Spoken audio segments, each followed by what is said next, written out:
Cordial saludo, soy Paola Gutiérrez, ingeniera de sistemas y magíster en ingeniería de software y sistemas informáticos. Continuamos con nuestro proceso de comunicación de datos, precisamente en nuestra unidad número 4. De lo cual es importante aclarar que en esta unidad vamos a hablar del sistema estructurado.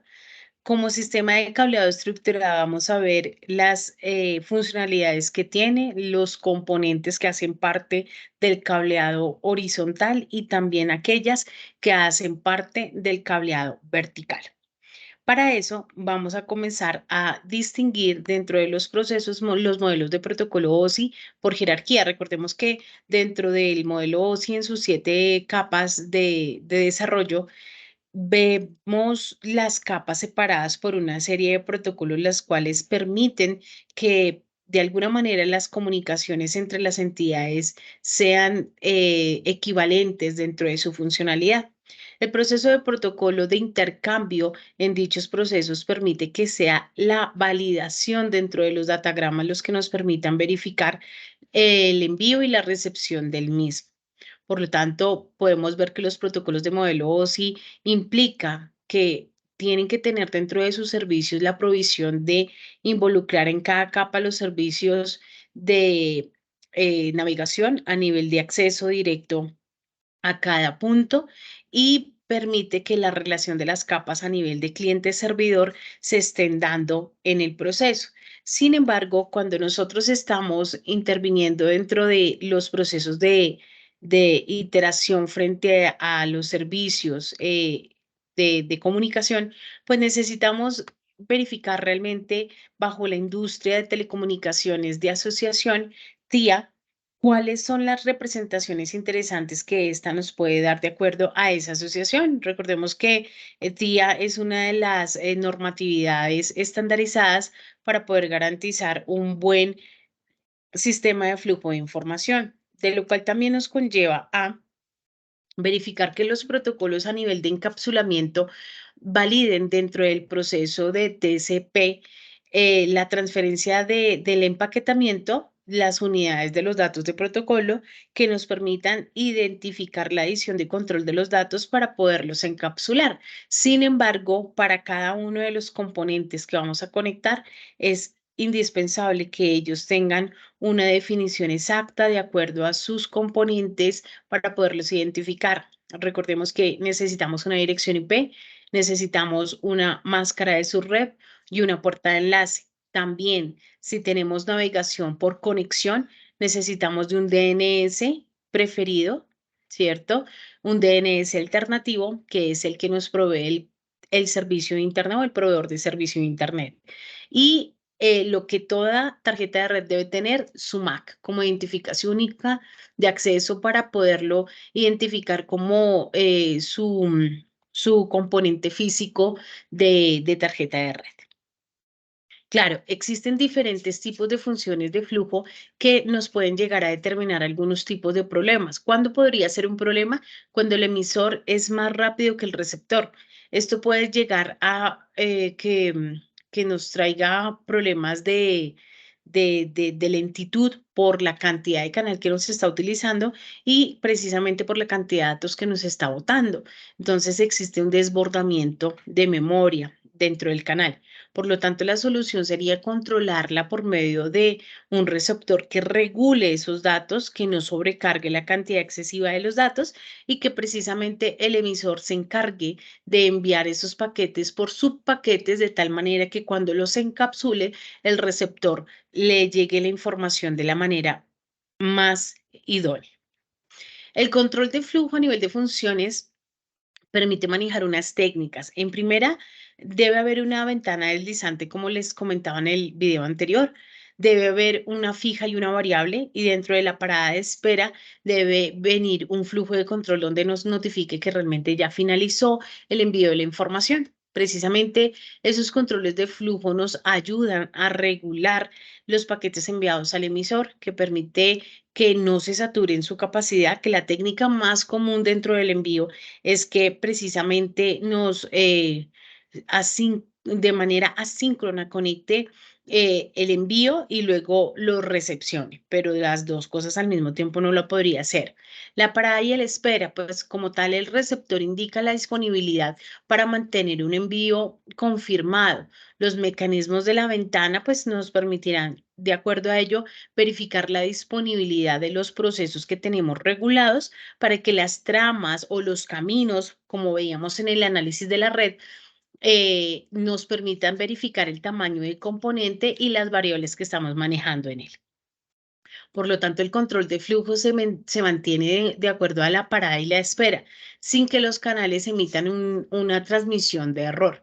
Dentro de la transmisión existe una trama y un paquete que da la espera para confirmar lo que estoy recibiendo correctamente y poder detener el envío de esa información. El emisor se encarga de transmitir esos datos al receptor para que puedan ser recibidos de la mejor manera. El control de flujo mediante la ventana nos permite que efectivamente a partir del emisor A al receptor B, todas las tramas de procesos de confirmación nos permitan ir validando una a una el control de secuencia de cada ventana. Por lo tanto, en el momento en que termine de enviar uno y lo reciba el receptor y no lo confirme, se devolverá a verificar que realmente se cumpla con el proceso de un nuevo paquete enviar. Y así sucesivamente. Entonces, normalmente el tiempo de espera de confirmación en cada trama, pues nos va botando como tal una secuencia en milisegundos, como también lo vimos en el análisis de la red, el cual nos indica cuál es la siguiente trama en espera y las confirmaciones que debemos tener en cuenta, el control de secuencia y la confirmación de la misma cuando ya el paquete ha sido emitido de la manera correcta. Por lo tanto, hablamos que el control mediante la transmisión continua permite verificar el tamaño de la ventana que sea ajustable lo suficientemente para que toda la transmisión se cumpla, ¿sí? En el comportamiento de la red necesitamos saber internamente cómo se comporta para saber de qué manera le podemos dar solución, ¿sí? Junto con los protocolos de servicio en cada una de las capas. Las funciones de control de errores nos van a permitir referenciar esos mecanismos para la detención de errores que probablemente podríamos llegar a tener unos principios fundamentales dentro de ese proceso. El primero de ellos es el frame relay, que se encarga de renunciar a la correlación mediante la eliminación de peticiones erróneas. Hace el descarte. Efectivamente, cuando un paquete no es enviado, pero que no se le mostró de pronto el interés, entonces lo que hacemos es depurarlo para hacer un relay. La solicitud de petición automática, pues nos ayuda a que una vez se tiene detectados los errores, nos permita generar esa transmisión de la transición a la cual queremos convertir en no fiable a fiable, para que efectivamente la solicitud nos permita verificar una a una. La correlación de errores hacia adelante nos ayuda en ocasiones a verificar lo no posible a disponer dentro de la transmisión. Entonces, los retrasos dentro de la transmisión nos recurren para poder verificar por tiempo estimado los equivalentes dentro de los bits que tiene cada paquete para que sean remitidos de acuerdo a la recepción de esa transmisión. La solicitud automática, entonces validamos efectivamente que el emisor envíe el primer dato, él da tiempo de espera de confirmación hasta que llegue al receptor y se devuelve al segundo dato. Si hay datos perdidos, él nos notifica dentro de los datos que fueron perdidos, ¿sí? Como lo vimos en el análisis con el PIN, donde nos decía paquetes enviados 4, perdidos 0, pero si llega a haber paquetes perdidos, también nos lo puede notificar. Hay un tiempo de espera de confirmación y si hay un tiempo fuera, entonces lo que hacemos es verificar esos datos corruptos o que fueron interrumpidos de alguna manera y volvemos a hacer el lanzamiento para que él haga la validación. Entonces, normalmente lo que hacemos es siempre estar solicitando la información de por qué se rechazó la solicitud, porque el emisor provocó de pronto un retraso en la transmisión. ¿Listo? Luego de ello, verificamos dentro de la repetición automática que revele en un GoPad la validación. Entonces, él se devuelve a verificar si realmente dentro del proceso algo quedó por detrás. Entonces, se devuelve a transmitir toda la trama desde el F4, como lo vemos allí, y comienza a hacer la validación en donde fue que se quedó. Si se dieron cuenta dentro del tracer, en el tracer podíamos ver los caminos de salto de cada una de las líneas de petición. Precisamente lo que nos ayuda a este es a validar qué es lo que estamos corroborando dentro de la petición para que efectivamente se cumpla de ese modo. ¿De acuerdo? Permítame un momento, verificamos acá.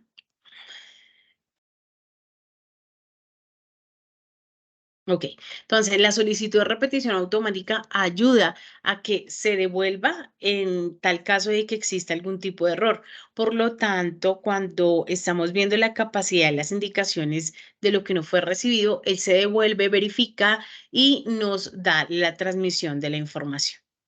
Los tipos de servicio por protocolo. Entonces, verifiquemos que realmente entre los servicios que van orientados a la conexión, los usuarios deben tener una solicitud por parte del proveedor o en solicitudes de acuerdo a la entidad. Los usuarios utilizan esas conexiones para transferir los datos que en conjunto pues me darían una información y después los liberan.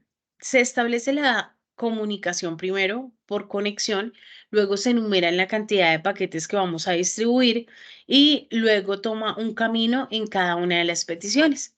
El servicio no orientado a a la conexión sin confirmación nos emite como tal la solicitud del proveedor al establecimiento de la conexión cuando no se tenga información a transmitir. Sencillamente la envía.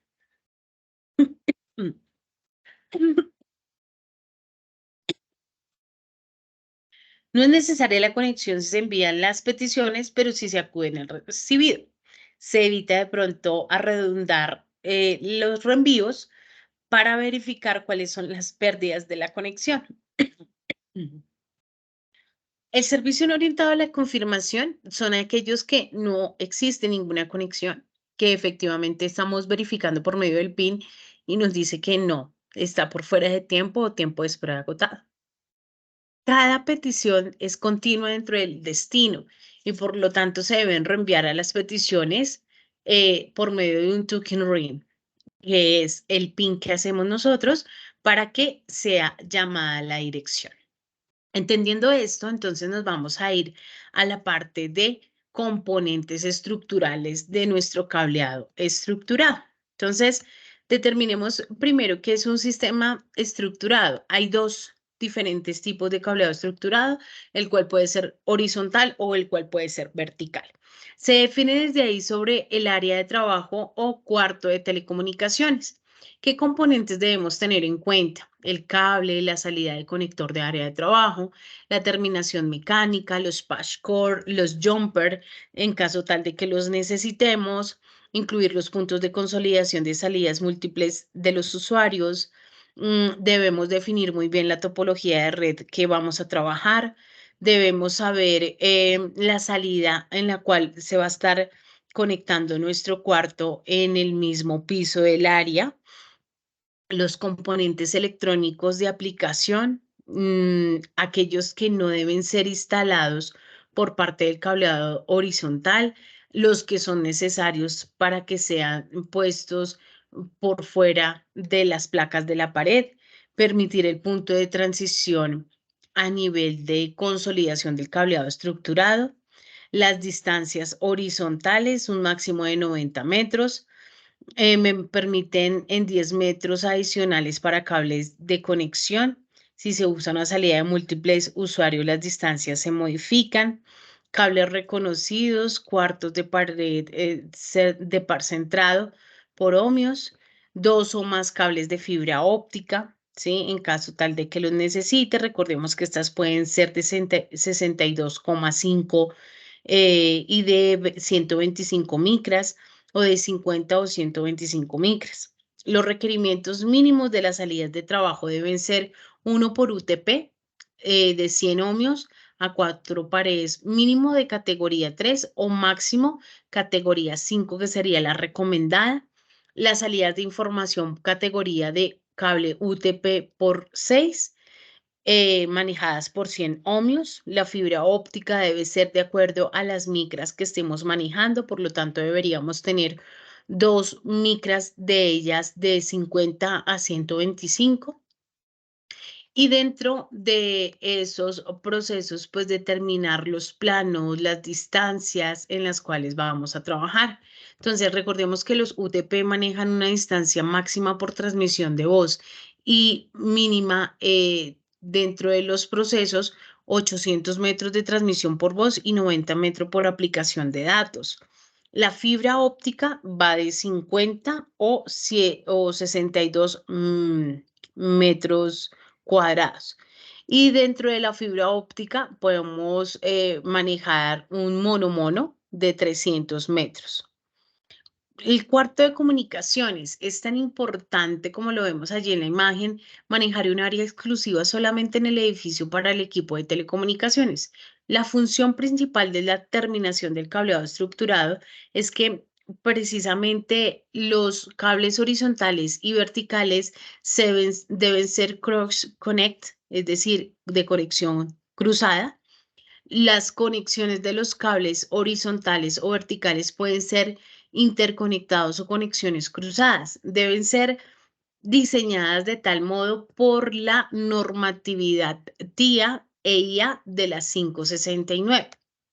¿Qué nos dice esa normatividad?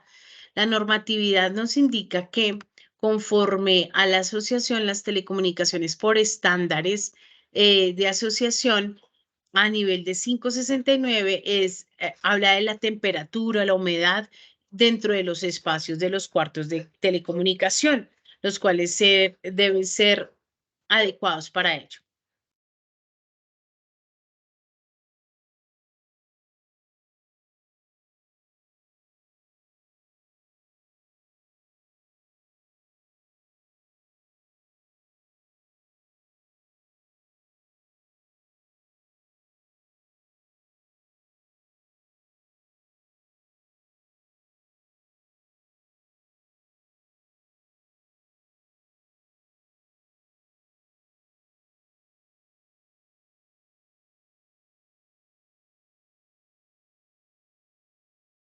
Aquellos procesos de la 569 también genera un espacio dentro de las telecomunicaciones. Entonces, por ejemplo, la adecuación dentro de los términos de los cables. Si nos vemos un momento a las imágenes, vemos que hay unos cables de color amarillo, otros azules. Normalmente, bien, lo que vemos ahí es que dentro de la imagen izquierda de la mitad existen, aparte de todos los cables bien organizados, bien peinados, como lo decimos nosotros, existen unas etiquetas o unas marquillas en las cuales nos permiten identificar el punto de conexión a donde va a llegar a estar conectado cada uno de los nodos.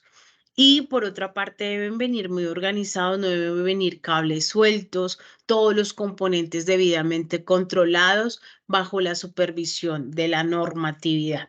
Sin embargo, dentro de la clasificación del área de trabajo, necesitamos verificar el metraje que tiene el edificio a nivel de ancho, de alto, ¿sí? Para poder determinar el área de trabajo que vamos a tener. Aquí estamos viendo unos ejemplos de cableado horizontal y vertical en los cuales nosotros nos podríamos apoyar. ¿Cuál es la diferencia entre uno u otro? Pues sencillamente su posición en la medida en que vamos a tender el cable. En el cableado vertical, por ejemplo, o principal backbone, se define la interconexión entre cuatro telecomunicaciones de cuarto de equipo y entrada de servicios. Incluye, por ejemplo, los cables, las conexiones cruzadas principalmente e intermedias, la terminación mecánica, el patch cord o jumper utilizados dentro de los jumpers, perdón, utilizados dentro de las cruzadas que nosotros hagamos de los cables. El recorrido del cable debe ser multipar, es decir, el UTP debe ser de 100 vatios por la normatividad TIA EIA 568B2. La fibra óptica debe ser de 62.5 en promedio a 125 en la normatividad 568B3 de la TIA EIA B3.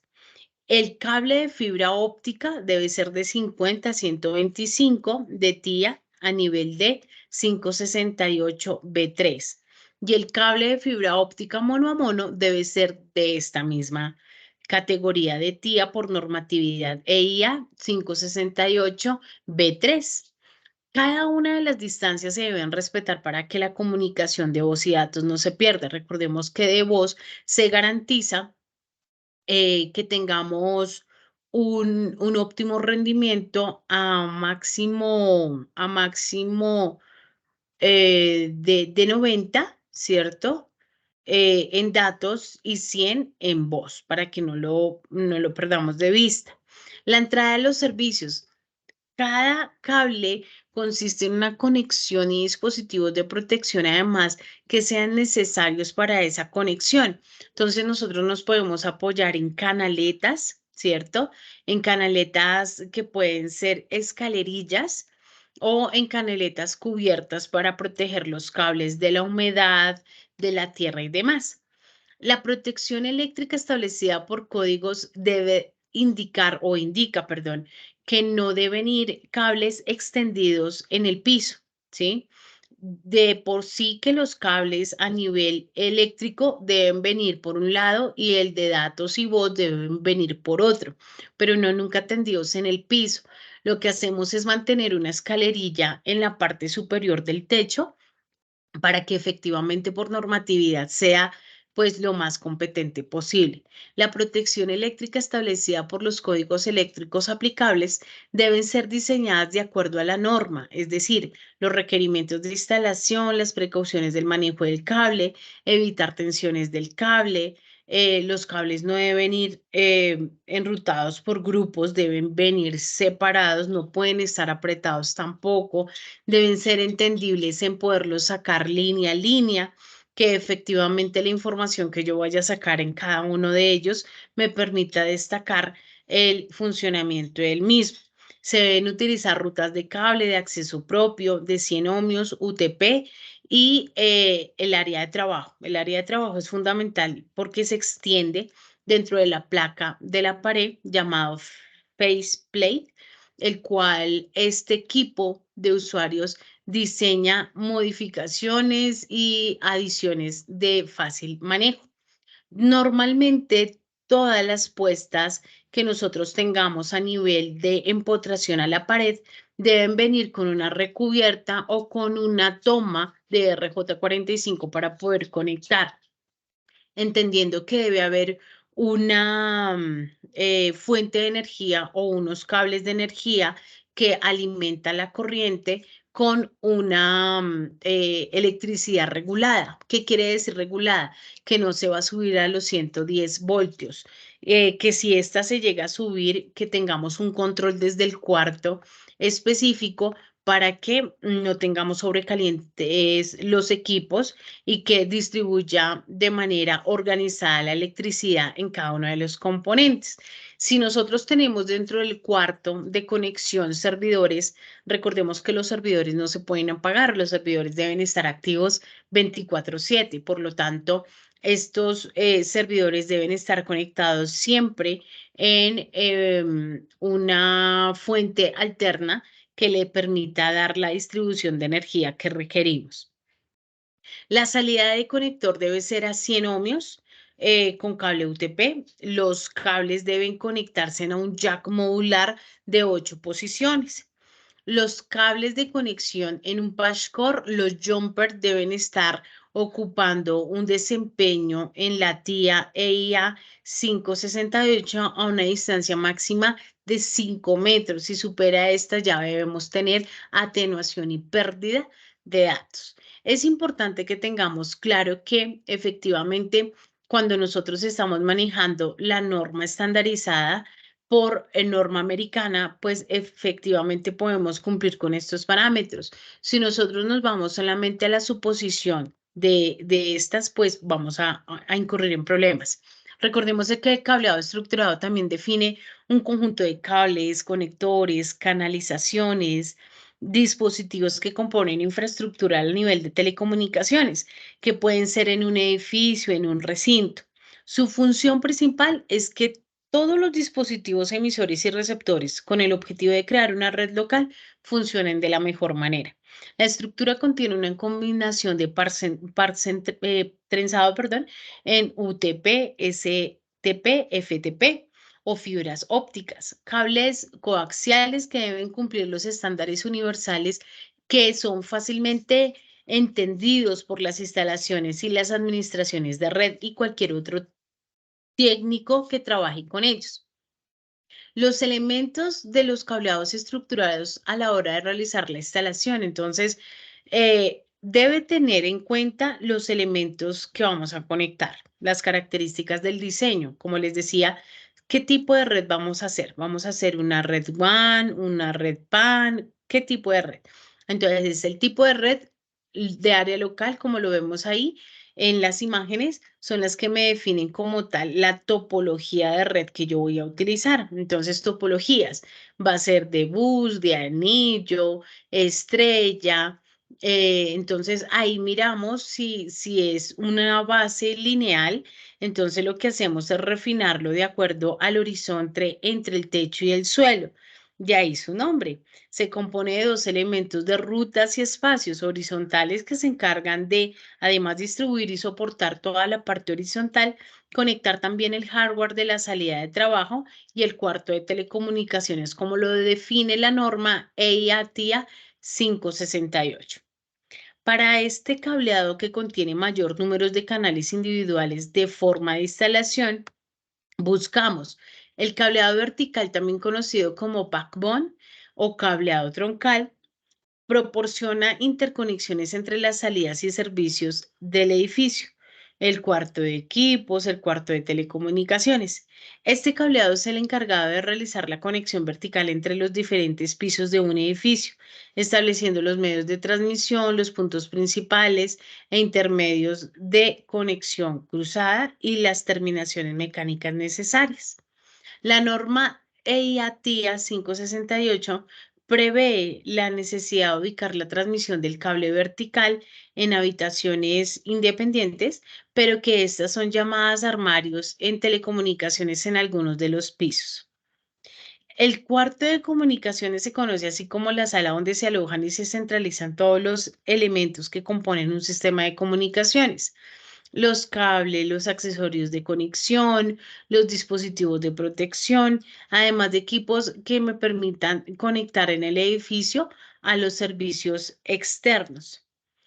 Estos cuartos deben de estar diseñados de acuerdo a la norma IA TIA 569, las cuales me dicen cuáles son las dimensiones de los cuartos, la humedad, la protección de los cables, absolutamente todo el ambiente que debe tener ese cuarto.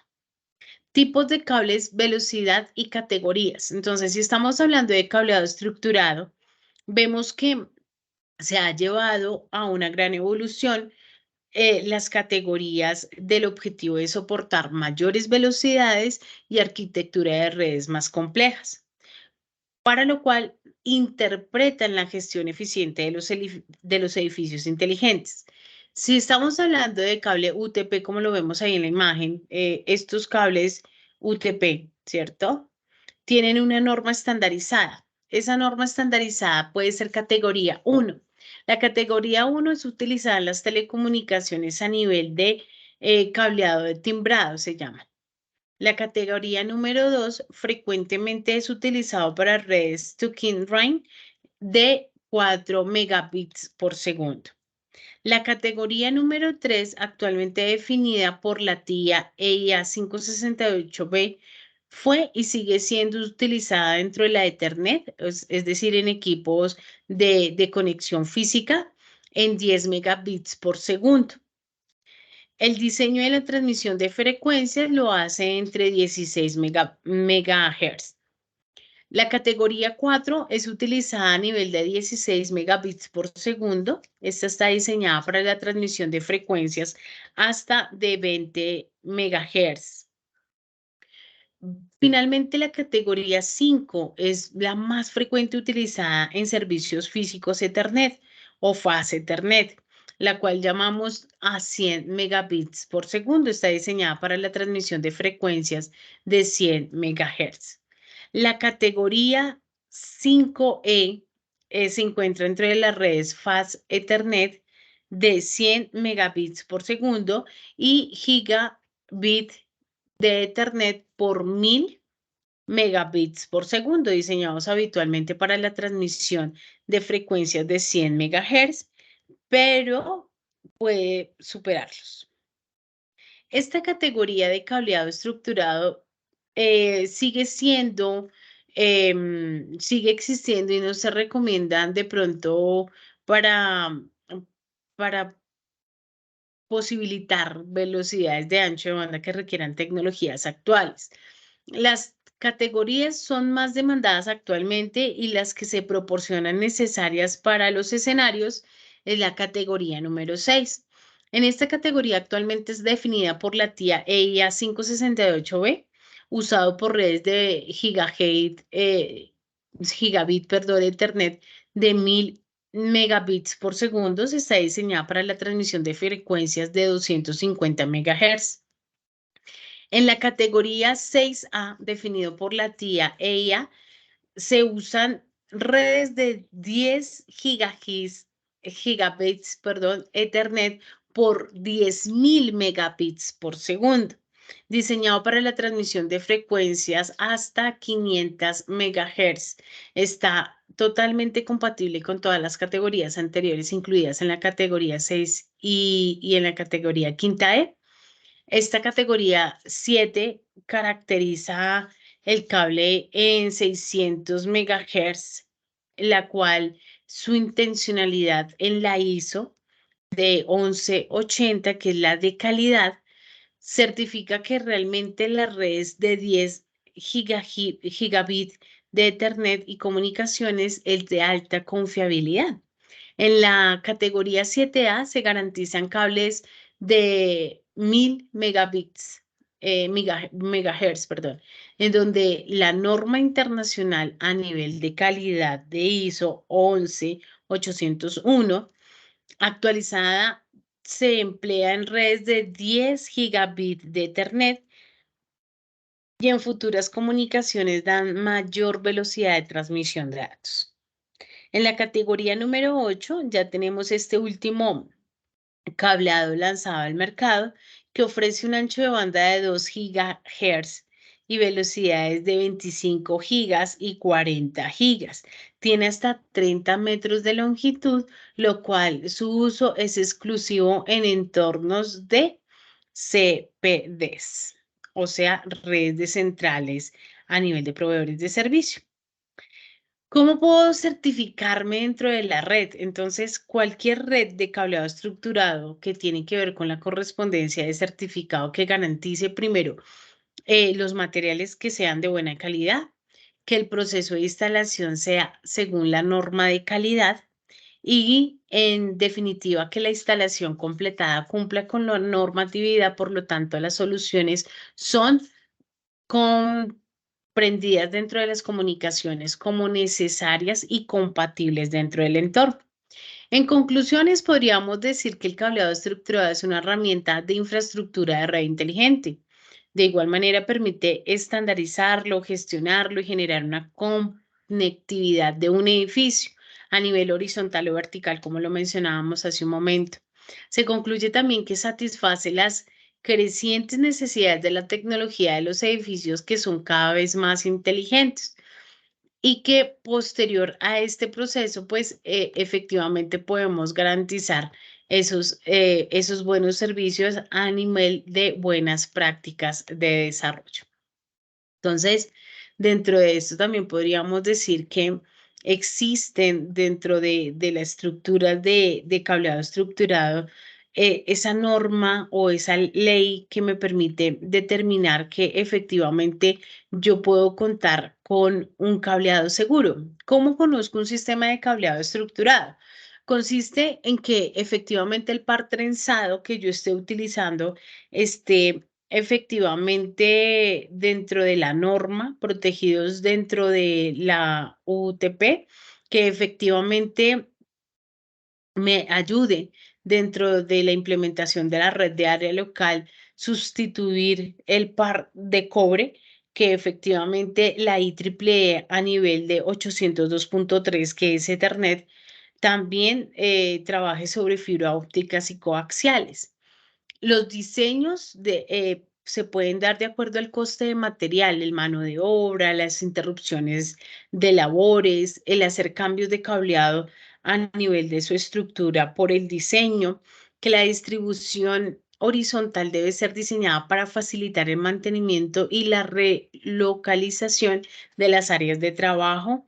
El diseño también puede considerarse incorporar sistemas de información de edificio, por ejemplo, televisión por cable, control ambiental, seguridad, audio, alarmas, sonido, circuitos cerrados de televisión y seleccionar o diseñar diferentes tipos de cableado horizontal.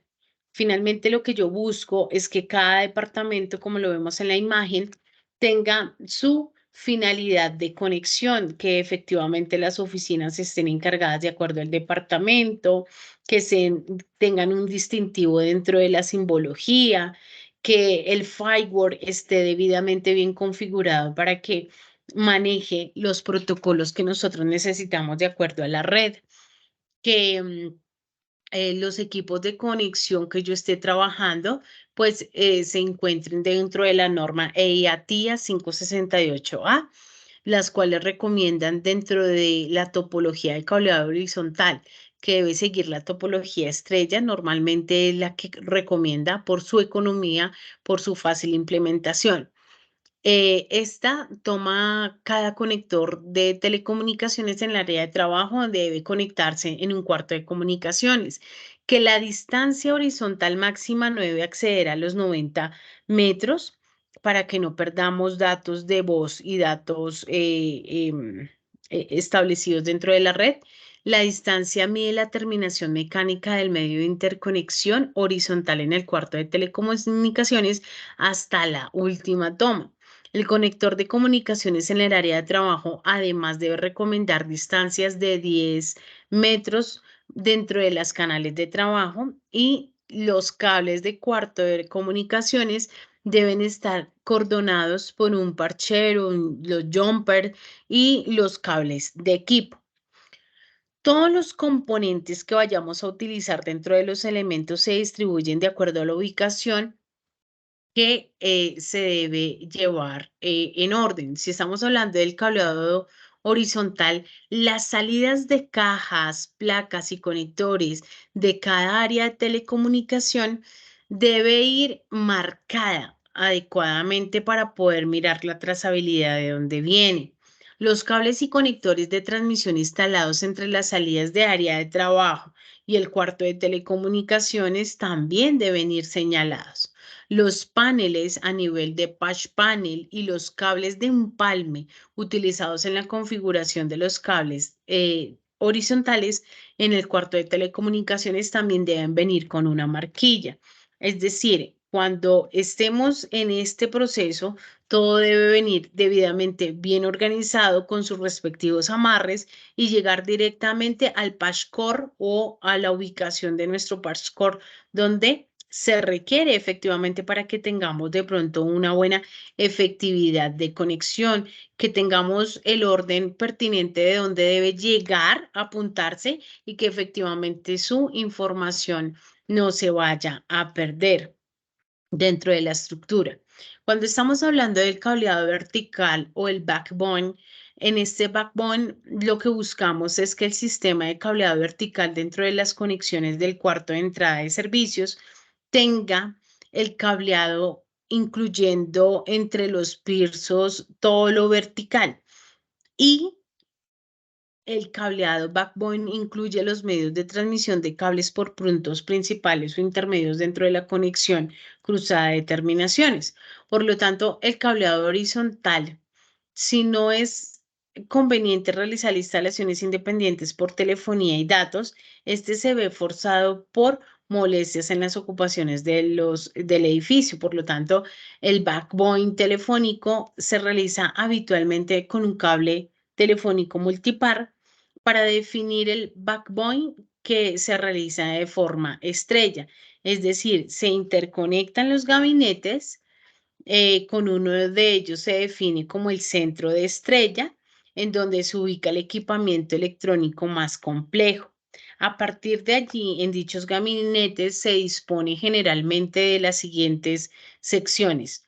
Primero, debe haber una cometida de puesto de trabajo. Los puestos de trabajo deben tener mínimo 2 cables UTP, donde llega cada uno su puesto de trabajo para generar un punto a punto.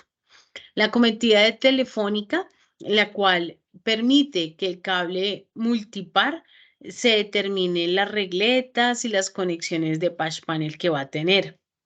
La conectividad de backbone de datos debe ser cables de fibra óptica en lo posible para mejores velocidades que lleguen a una bandeja de conexión adecuada. El sistema de puesta a tierra debe ser muy puntual. En este caso, debe venir un puenteo estandarizado por la ANSI TIA EIA 607, que es un componente importante de cualquier sistema de cableado estructurado moderno. El gabinete debe disponer de una toma de tierra conectada a una toma general de instalación eléctrica que efectúe conexiones de total equipamiento. El conducto a tierra no siempre se haya indicado en los planos, pero sí es necesario que se coloque, ya que es el único remanal de circuitos que dentro de las cajas se debe verificar dentro de los conductos de las bandejas. Los cables de tierra de seguridad serán expuestos en la tierra y en el subsuelo a más o menos 2 metros de profundidad para cuando existan de pronto descargas indeseosas de energía o descargas forzosas por cortes de fluidos eléctricos o subida de picos eléctricos que nos puedan quemar los equipos. Determinamos un proceso muy importante dentro del conjunto de elementos que pueden llevarse a cabo para tener en cuenta el cableado estructurado. Entonces les voy a mostrar por acá cuáles serían ellos. Permítanme, por favor. Aquí estamos. Entonces, partes del cableado estructurado son muchas que conforman los sistemas de cableado estructurado, pero a continuación vamos a ilustrar algunos de ellos. Vemos aquí los gabinetes. Los gabinetes tienen diferentes tipos de dimensiones a nivel de altura, ¿sí? Porque a nivel de ancho y de profundidad deben tener la misma dimensión. ¿De qué depende? De la cantidad de bandejas que nosotros vayamos a colocar. Acá vemos los patch panel, que son las bandejas que nosotros llamamos. Esas bandejas son separadas en cada uno de los componentes del gabinete de nuestro rack y ahí es donde vamos colocando cada una de las tarjetas que vamos a ir proporcionando para la red. Ese patch panel pueden ser también contribuidos de acuerdo a los equipos de conexión. Le podemos adecuar un switch, un router, lo que nosotros le vayamos a colocar en hechos aspectos. Como vemos, la fibra óptica viene de esta manera. Entonces, la conexión de fibra óptica viene por un conector como estos. Generalmente, dentro de los conectores de cable, lo que buscamos dentro de la fibra es que esos conectores, y más sobre todo en fibra óptica, debemos tener mucho cuidado porque la fibra se puede romper, es más sensible, mucho más sensible que el par trenzado que vemos acá de cable UTP cruzado, ¿no? En este caso lo tenemos que hacer por conexión cruzada. Y su conector RJ45, que son los más adecuados para, o son los adecuados para manejarlos dentro de ese proceso de conexión. Hay marcas importantes en las cuales nosotros debemos tener en cuenta. ¿Cuáles son las más garantizables de estas? La Pandwi, indudablemente para pruebas de componentes, para validación de conexión de punto a punto.